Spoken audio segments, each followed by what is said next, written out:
Everybody, happy Friday. This is Erica from In the Company of Cards.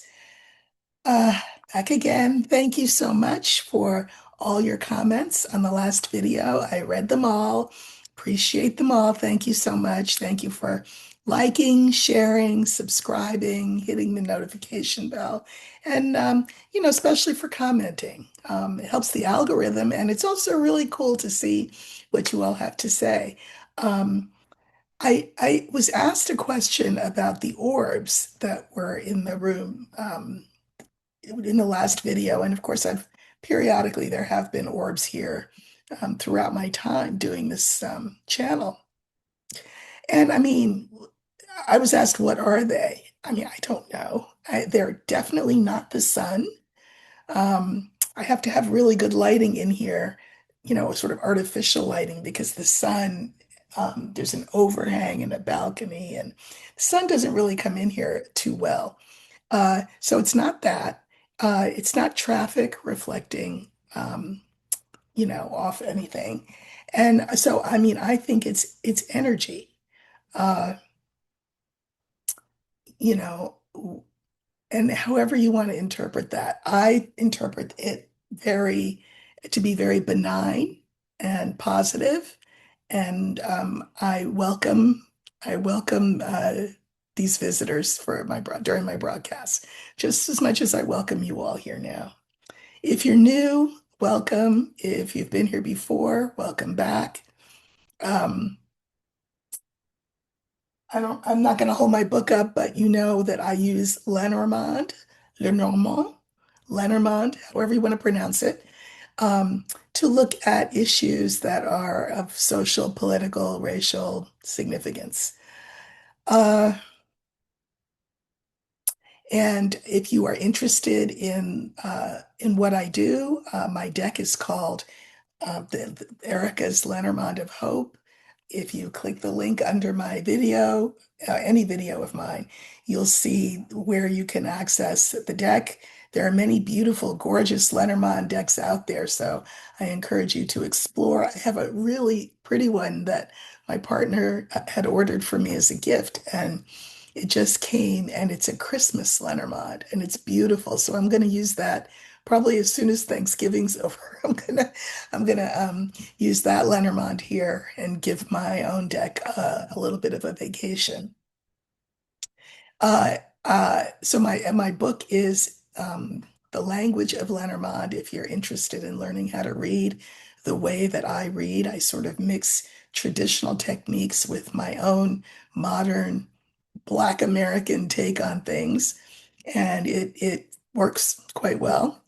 Uh, I have a self-directed course also that you can find by clicking under the video, and that's a bunch of videos that I put up.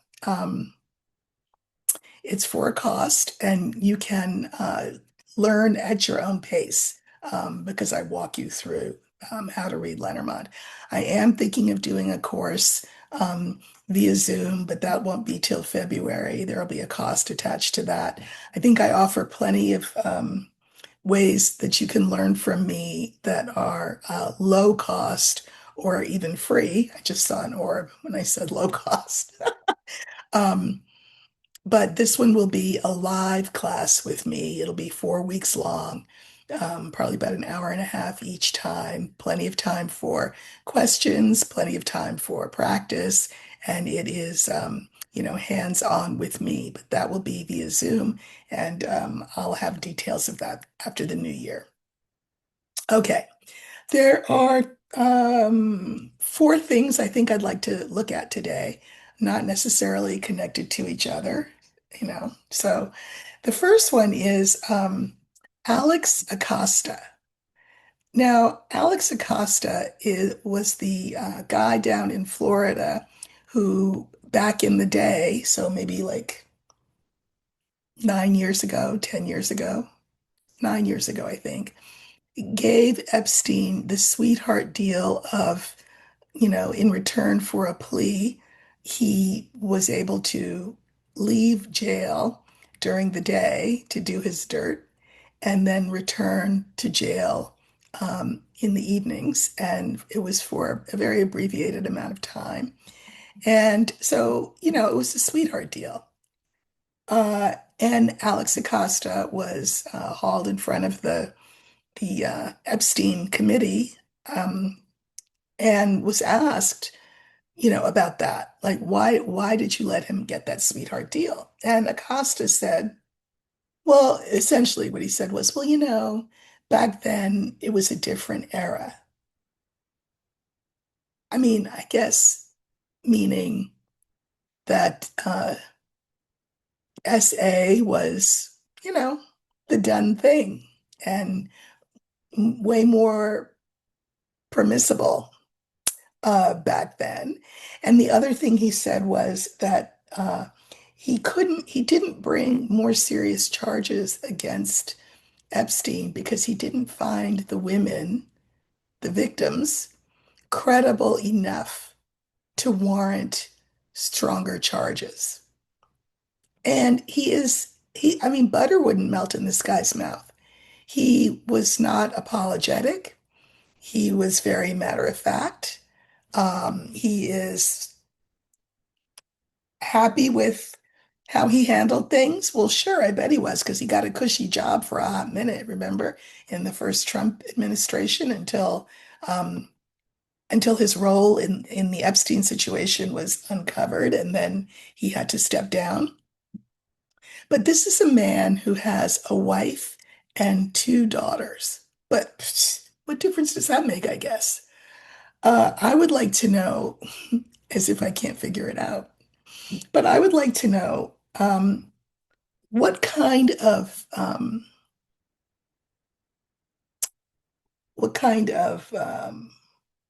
effect Acosta's testimony will have on the committee and on this whole Epstein situation, because I suggest that did not accrue to the felon's favor at all. Uh, I mean, I think it really hurt the felon's case. So let's just look at Acosta. We'll use the older man card for him. And he is a singularly unattractive figure, I must say. But anyway, we don't want to be shallow and talk about people's looks. Um, how will Acosta's testimony today affect the findings of the Senate hearings on Epstein, the House committee or whoever it was? I don't know if it was the House or the Senate that he testified in front of. Okay, so we're looking for the older man. That stands for Acosta. Oops. Who knows whether these are going to be upside down, right side up? Okay, here we go. All right, so we're looking for the older man. That will stand for Acosta.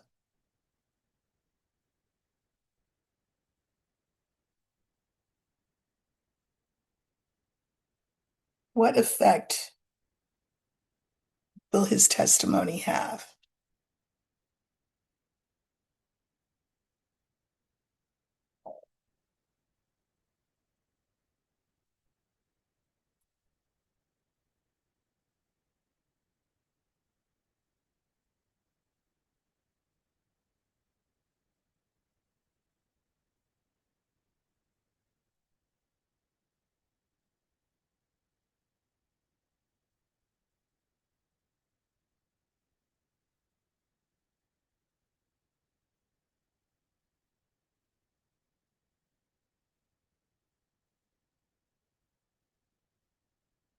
Okay, so we have the crossroads, the young man.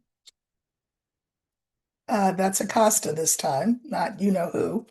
The fish, and then the scale. So, you know, Crossroads is about choices. And it is very clear that Acosta had choices in how he approached Epstein and the charges that were against him in Florida back in the day. I think it was about 9 years ago, 2016. So he had choices about what he decided was just. And he picked Epstein. He decided he was going to be, quote, fair, which is to say, show favoritism to the rich guy as opposed to the victims. Now, why would that be? Well, because he was a young up and comer 9 years ago, and we have fish as the card that we can mirror this against. He knew that if he gave Epstein a sweetheart deal, that would be positively looked upon by you know who, by the felon later on. And in fact, it was. Acosta was rewarded with a job in the administration until, of course, he had to step down. So he was rewarded and may even have been financially remunerated for picking, the rich guy, picking the male perpetrator over the women victims. So I pulled clarifiers on Acosta, and I have the moon, the child, and the bear. And again, this is Acosta now, but back in the day, I mean, he he was building his reputation as the whatever he was, the chief prosecutor in that part of Florida. Um, but his reputation has been really diminished in the eyes of the public, thanks to who? The narcissist in chief. He picked the wrong horse, Acosta did. And how a man with a wife and two daughters can do that, I don't know, but I guess Ted Cruz could probably tell us. Anyway, I pulled cards on this fourth card, and it's fish, which stand, I don't know why this thing popped up, stands for money. And the clarifiers are mice, bouquet, and clover. So, he hoped that he would be rewarded, bouquet and clover. He thought he would be rewarded by his actions, financially, especially, but you've got the mice right in the middle. He ended up getting the short end of the stick because he's vilified. He had to leave the administration. Who knows what he's probably doing? He's probably in private practice now. But things did not work out for him the way that he thought that they would. This is sort of an erosion of all of the benefits he thought would accrue to him if he did 47's bidding by giving Epstein that sweetheart deal. The final card is the scale, and this is the card for justice. Clarifiers are the letter, the stork, and the key. These are cards that are good for our side. This is justice. These are, the files, those sort of however they exist, whether they're notebooks, whether they're phone logs, whatever they are, the Epstein files. This is, this testimony worked against 47 and in our favor because the stork is positive change. The key unlocks things, answers questions. And the key here can be mirrored with the crossroads. So what does that mean? Instead of walking the straight and narrow legal road, Acosta made a choice to take a different path that was way more self-serving and beneficial both to him and to 47. And Acosta's testimony and also his attitude, which is like, what's the big deal? So what? Will help seal a case in public opinion, if nothing else, against 47. In the eyes of us and also in the eyes of MAGA. That testimony did him no good. So good. Okay, the next thing I wanted to talk about is this thing that's in the news, Jimmy Kimmel. Um, It's very interesting. All of these talk show hosts are white men.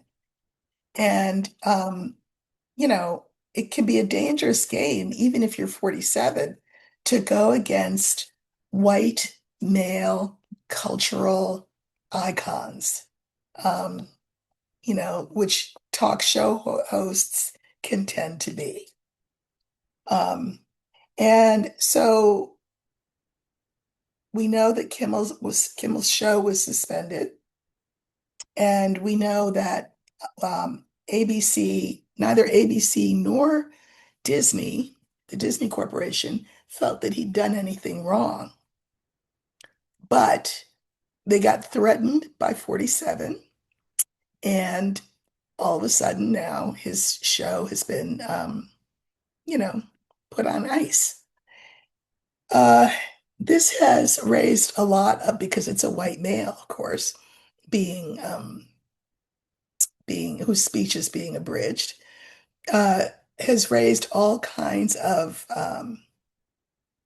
what it's raised a firestorm, really, in amongst everybody, but certainly in MAGA itself. And I think this is something that 47 and Bondi did not count on happening. So you've got people like Tucker Carlson, who Megyn Kelly, W, uh, and other people saying, other conservatives saying this is not right, this is First Amendment, you know, it's an infringement of his First Amendment rights, and what's going to come next, first, if rights can be abridged of talk show hosts, then when and if there's another party in power, we'll be the ones with our rights abridged. Meanwhile, you've got 47 kind of doubling down on Air Force One and saying, well, he might have to take away the licenses of broadcasting entities who disagree with him. I mean, he's really skating on thin ice, I suspect.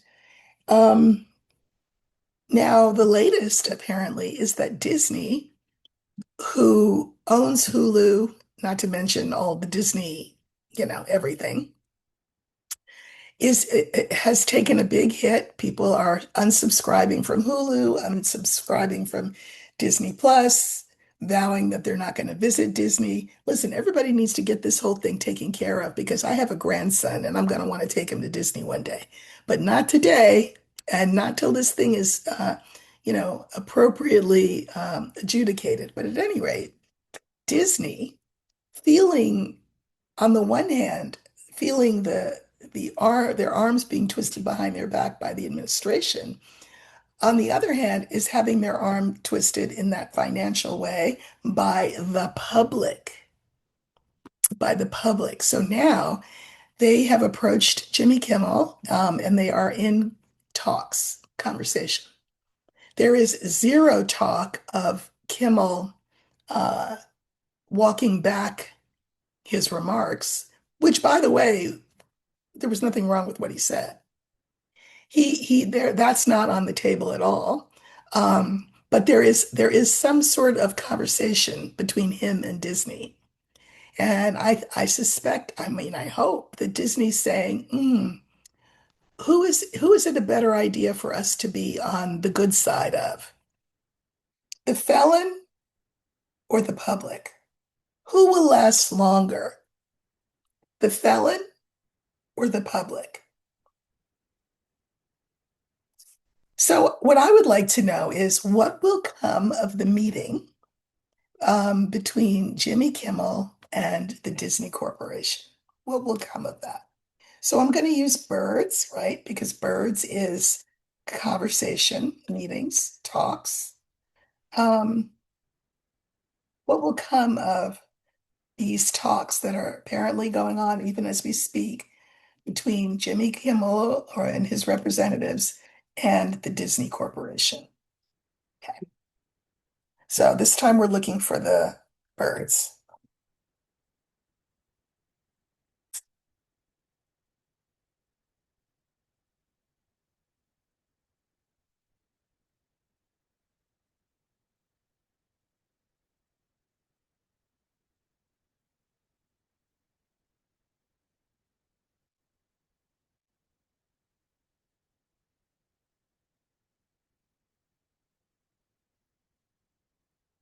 Okay, so that's birds.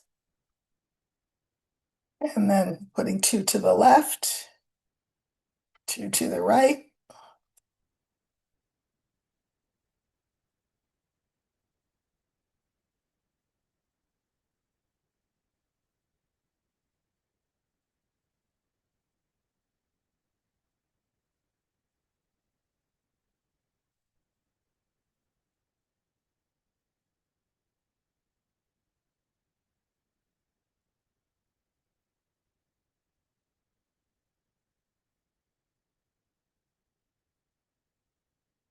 Okay. You know, I mean, all of this agreeing in advance is just really problematic. I am so glad that Harvard, to the extent that that we as alumni are aware, is still holding the line, unlike other places. But I get that it's difficult. But you know what? Right is right and wrong is wrong. And when you agree in advance to do the wrong thing, you did the wrong thing. But anyway. So our line is child, rider, birds, which stands for the talks between the Kimmel people and the Disney people, clover, and whip. Okay. So I'll say a few words about these and then I will look at the clarifiers. I pulled clarifiers on all of them.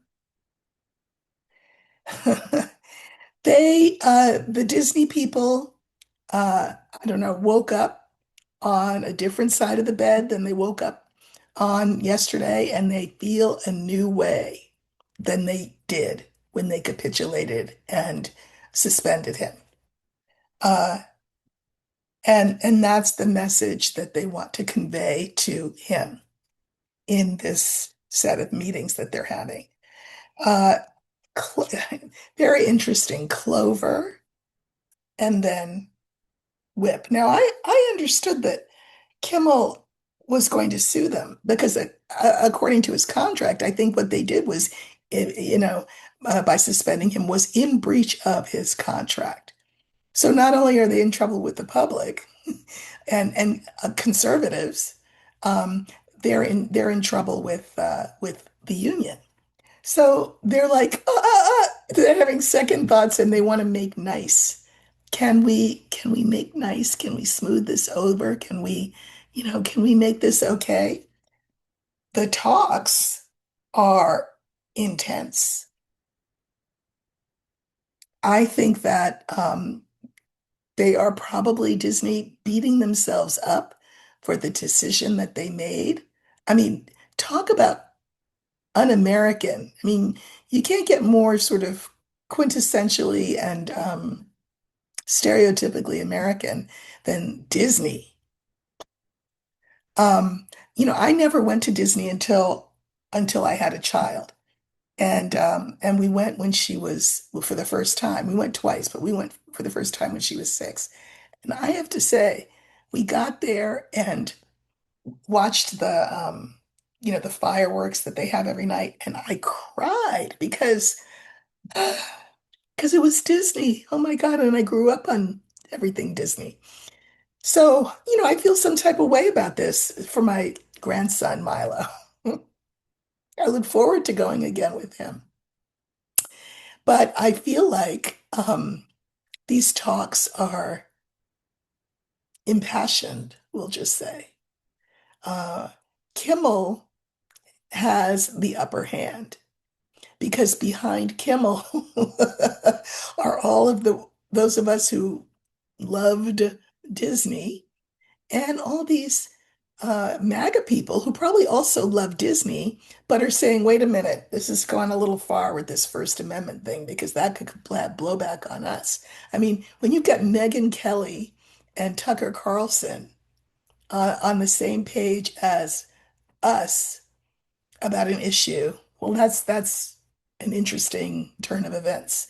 So I feel like that Kimmel will extract his pound of flesh from Disney. Okay. So now we go back to this card here. They have a new point of view. Because what had happened to them was now we were going vertically, so I'm reading it with different cards. They were made to grovel, to obey, um, and an order from Trump, an illegal order ultimately from Trump. So they were kind of infantilized, disempowered, which is all of that's the child card. And the clarifiers are fascinating. We've got clouds, we've got snake, and we've got crossroads. So that's what happened. They were infantilized and they felt forced into this decision, a la Columbia University, just saying. But then they had doubts about whether they'd done the right thing. They have never said that they thought Kimmel misspoke, nor did ABC say that Kimmel misspoke. This was all about 47's uh, retribution and threats. So they're like, did we do the wrong thing? Did we do the right thing? We didn't know what to do. They didn't know what to do. So they did eeny, meeny, miny, mo, and they picked, I don't know, somebody else, which is problematic for them because people on all sides of the political spectrum are turning away from ABC and Disney. We were all marching to Disney. I was going to make my reservations to take Milo, I don't know, whenever, when he's old enough to Disney. But then we're like, left turn. Mm-mm. This has caused problems for Disney, which they knew that it would, but they just, you know, they were faced with the devil in the deep blue sea. They picked the devil. They should have picked the deep blue sea, like Harvard's doing. You know, does it cost you to pick the deep blue sea? Yes. But does it I mean, does it emasculate you and make you morally bankrupt to choose the deep blue sea instead of the devil? I don't think so. They picked the wrong horse. They made their choice because they wanted to send a message to 47 and his administration and his White House. We're not trying to get on the wrong side of you, sir. That's the message that they chose to deliver, Disney. So now here we are in these talks, and Disney is the one on the cross. And the interesting cards are the bouquet and the heart after that. I mean, Disney is, listen, I don't want to hate Disney. I love Disney. It's an American institution, and not for nothing, Disney would like very much to be in the good graces of the public again as well. So they realize they're going to have to make some kind of sacrifice. I don't know what that will be, you know. I mean, backtracking and reinstating Kimmel, maybe. Paying him off, I don't know. But they're gonna have to agree to something that will be painful to them. It will cost them, but in the end, it will be worth it to them to get back in the public's good graces. That's what I think. Because the next line, look, we've got Clover, Sun, Ring, and Moon. Yes, the object of the game is for Jimmy Kimmel and Disney to come out smelling like roses in the eyes of all of the public. The only people that this decision about Kimmel made happy were people in the White House. That's it. So you got the White House in 47 and then the whole rest of everybody. They want to recommit to the whole rest of everybody. They would like to burnish their reputation so that we like them again. You know, happiest place in the world, all that. That's what they want back. But there will need to be a lot of conversations that will be very difficult for Disney. And then the clarifiers are the anchor, the garden, and the dog. However difficult the conversations are, Disney will feel committed to being a friend of the public, America's happy place. I mean, the felon, there is nothing he doesn't sully, nothing. And now it's Disney. They want no part of that. I can mirror this is which is the friend of America, that America's trustworthy, happy place with the card here, which is where they were infantilized and made to kiss the ring and bend the knee. They want to be this again. And again, they will, but it's going to cost them. What's that name of that book somebody wrote called Everything That Trump Touches Dies. Disney's not trying to die. They want to be resurrected, but there will be pain before there is resurrection. And that is as it should be. There should be a cost for, agreeing in advance in that way. So I think there'll be a happy ending there for us and for Disney and for Jimmy Kimmel and not for 47. Okay. So we've done Acosta, we've done Kimmel. Uh, so I wanted to also to look at something international because I know you all think I'm stuck on American stuff, but that's because there's so much American stuff to be stuck on. But I really do want to look at this Russian situation. So we know that Russia has flown drones, military spy planes over Poland, and we know that Poland um, declared Article 4, which is the NATO article that comes right before Article 5. And I explained that Article 4 is kind of like an SOS saying, excuse me, somebody's bothering us over here and we need to talk about it because this is not good. The next step will be NATO countries saying, okay, we hear you're bullying our little brother, so step outside because we'd like a word. And the word is in the form of a knuckle sandwich, which essentially is World War III. So we are one step prior to that. Well, um, then Russia said, "Oh, you know what? Let's try someplace else." And they flew these spy planes over Estonia.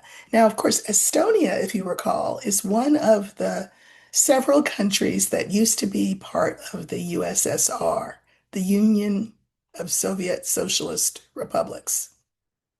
Before it was Russia, then it was USSR. Now it's Russia again. And of course, Putin would like it to be USSR again.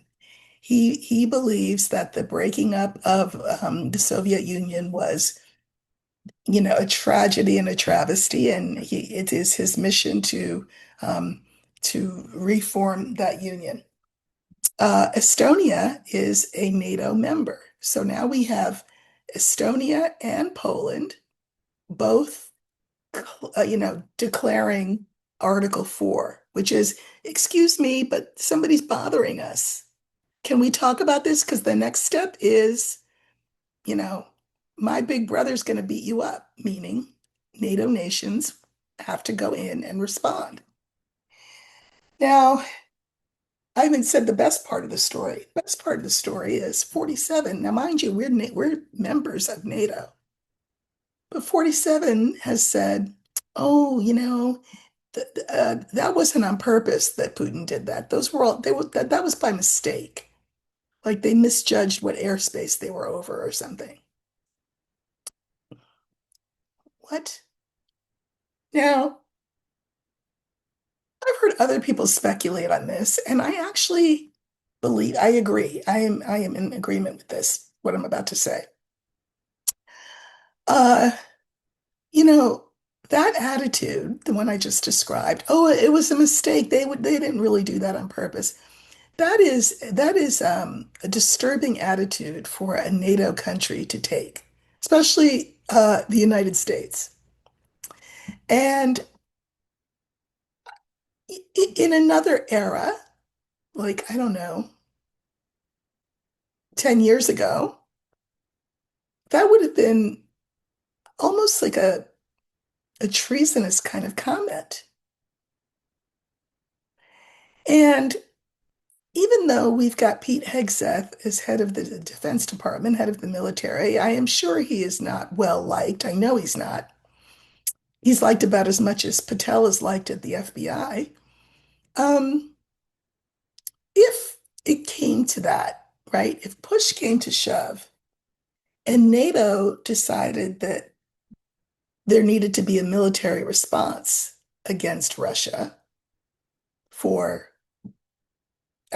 for threatening Poland and Estonia, not to mention what they're doing in Ukraine, but Ukraine's not a NATO country yet. But at any rate, if NATO were to say, okay, we're gonna make a military response, and 47 said to his military, yeah, nah, we're not doing that. Matter of fact, I would like you to send some planes to help my buddy, my Russian buddy. I think that would be game over for the felon. I think the military would, uh, how can I put this in a YouTube friendly way? I think our military would solve our problem, if you know what I mean. So I guess I have to think about what question I want to ask. You know, I guess the big question, of course, that everybody has is, will there be a third world war? So that's the first thing I'll look at. The card for war is, for me, is the whip, not the whip. I'm not going to use the whip because the whip really is verbal. The card for me for war is the scythe. Um, so I'm going to look and see what the odds are. What are the chances that there will be a world war? And then I'll ask a couple of questions after that.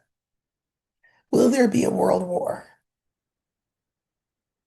because of the world's response to Russian aggression in Estonia and Poland, and of course, Ukraine? So we're looking for the scythe.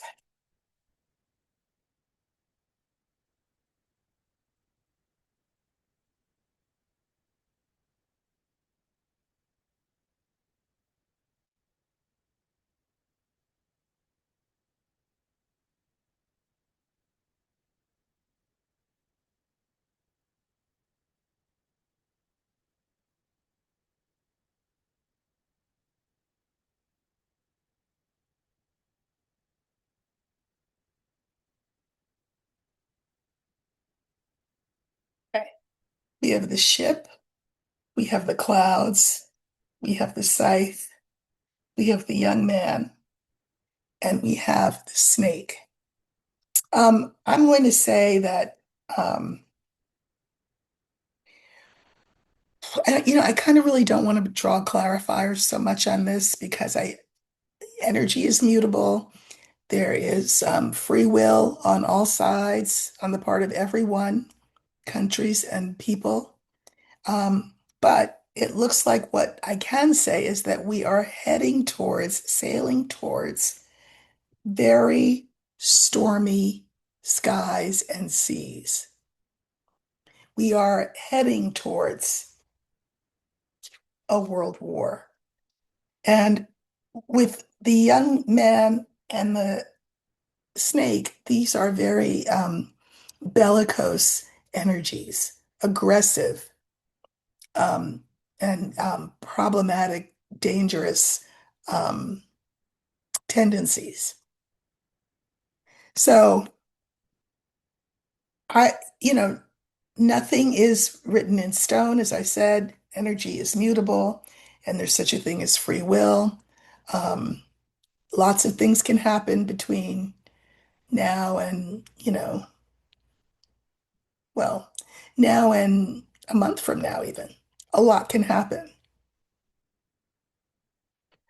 But I think that the reason that I wanted to look at this is so that we can all put our energies and our attention and our focus and our intention towards uh, a third world war not happening. I've said this before to you that everything begins first with a thought, and our thoughts need to be steering us away from this path. And I do think that I think that the ship can be turned around lots of ways. I mean, for example, how can I put this in a YouTube friendly way? If the person saying, "Oh, it was a mistake, and can I send some ships to Russia to help my friend Russia," is not there anymore, the chances of war decrease. Um, but right now, the trajectory does not look good.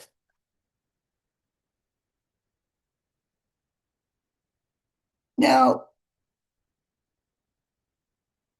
let's look at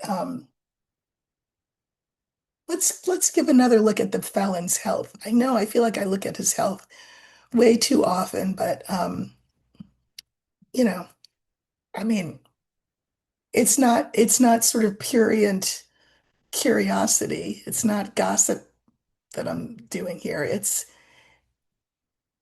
his uh his reign of terror costs us every day. I mean, do you notice that my hair is grayer than it was a year ago when I started this channel? I noticed that.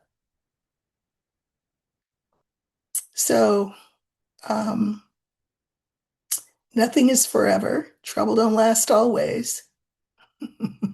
So let's look at 47's health. I'm going to use him, the card, the older man card, the one on my wall. I'm going to use that for him, but we are asking about his health.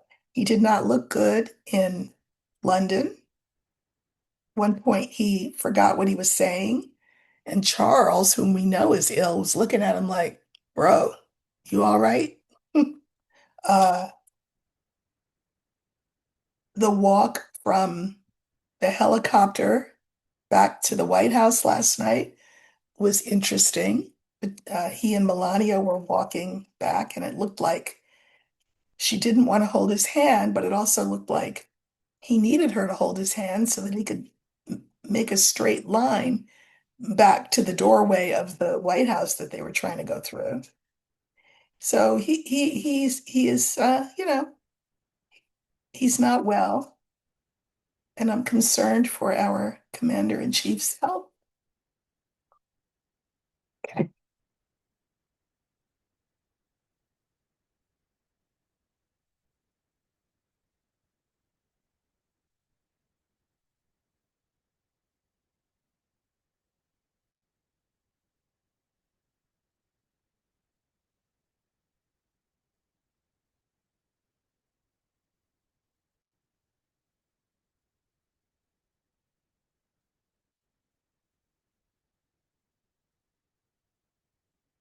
Okay, interesting. He's not the last card, but he's the next to last card. Okay. So,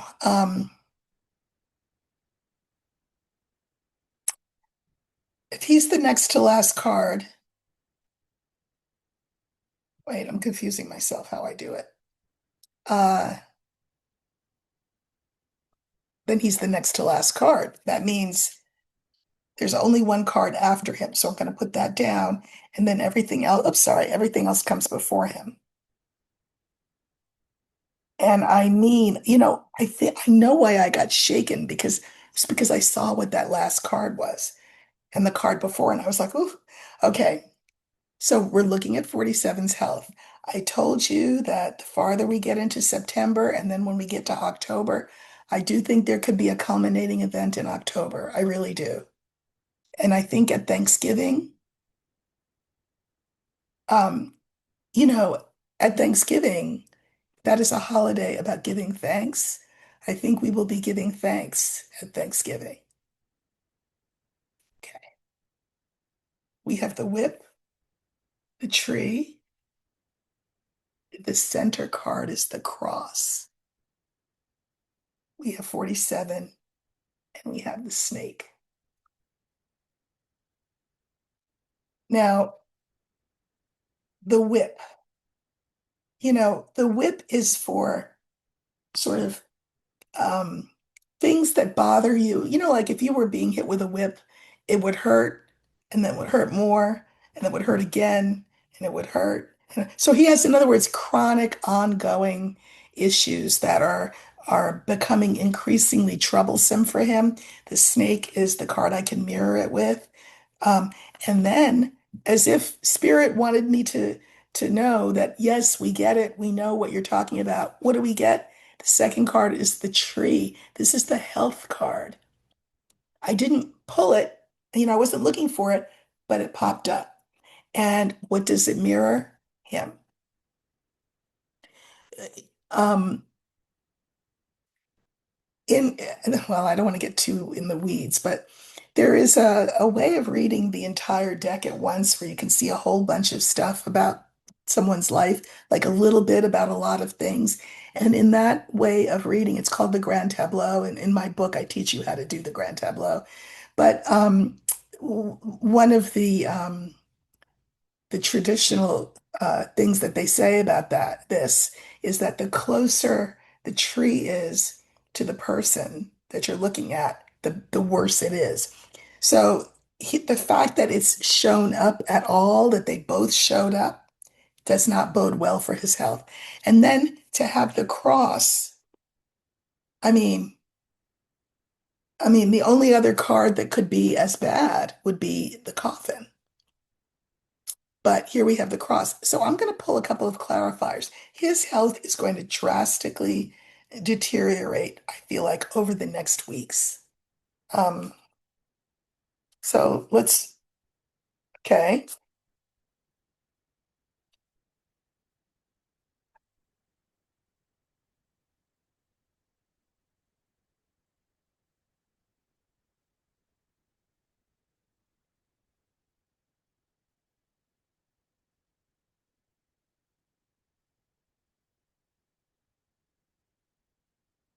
okay. I didn't pull a full spread, but I just pulled what I felt like I needed to pull or wanted to pull. So this is that sort of increasingly unpleasant um, things that are going on inside his body. That's what this stands for. And look, they pull him down like an anchor would. They're like a weight on him. Um, then this is any number of chronic things that are getting worse and worse and worse for him, bringing him down, down, down. Uh, I drew just one card for this health card, and it's the lily. And the thing about the lily is it's a lovely card, but one of its meanings is an old man. So he is feeling his age. This is the health card. These two together, he is really feeling his age. Daily, it weighs on him more and more and more heavily. In the center, we've got this cross card, which is the card for endings, by the way. And the clarifiers are the fox, the stork, and the scale, which is to say that all of our lives are have an end date, right? His is no exception. However, there are experts, specialists, doctors who can um, uh, do palliative measures to make him more comfortable and also to keep him here a little longer. But, think of this as like the sands of time. Eventually, for all of us, they run out, and they will for him as well. Here he is, and we have the tower, the woman, and the star. I think he feels, Melania puts up with him in public because she gets paid to do that, entertainment purposes only, and allegedly. But she is not anyone whom he can talk to about his fears around mortality and illness and the state of his soul. I mean, she's not trying to hear it. So he feels, I mean, in fact, who could he talk to about this? No one. He feels alone, even with his wife, and he contemplates his future. Final card is the snake. The snake is always a problem. And again, snake mirrors the whip. His condition is going to get more and more dire. Clarifiers are the house, the book, and the key. This makes me think or feel everybody sees him getting worse. And so people's people in the White House, their attention is turned less towards him and more to, well, what happens after him? Because here's the book, it's the great unknown. Remember, I've always said he is a figurehead. Once that figurehead is gone, is there still a movement? You've got people all jockeying for position, right? Everybody wants to be in power. Um, but I can mirror this key, which would be like the answer to what happens next. How do we hold power? Is Vance going to be the second coming of 47? No. But anyway, what are we going to do? And the key is mirrored by the very first card. There are, again, internecine conversations going on. They are fighting. There's a lot of fighting. This is fighting amongst people in the government, in the administration, in the White House, because everybody wants preeminence. Everybody wants to be in power. And again, it's not just people, in the White House. It's people like in the administration, like Richard Vogt and Stephen Miller, who are, two of a kind in different ways, both bad guys, but they will be fighting each other for power, and they'll be fighting everybody else for power, including Vance, including, what's that little man's name? Johnson. So it's as though the attention has moved from 47 being center stage to people thinking in sort of post-Trumpian ways, including the people who are in closest proximity to him on the daily. They are thinking about the post-Trumpian um, government. But he himself is not long for this world. Um, like a lot of people in my line of work,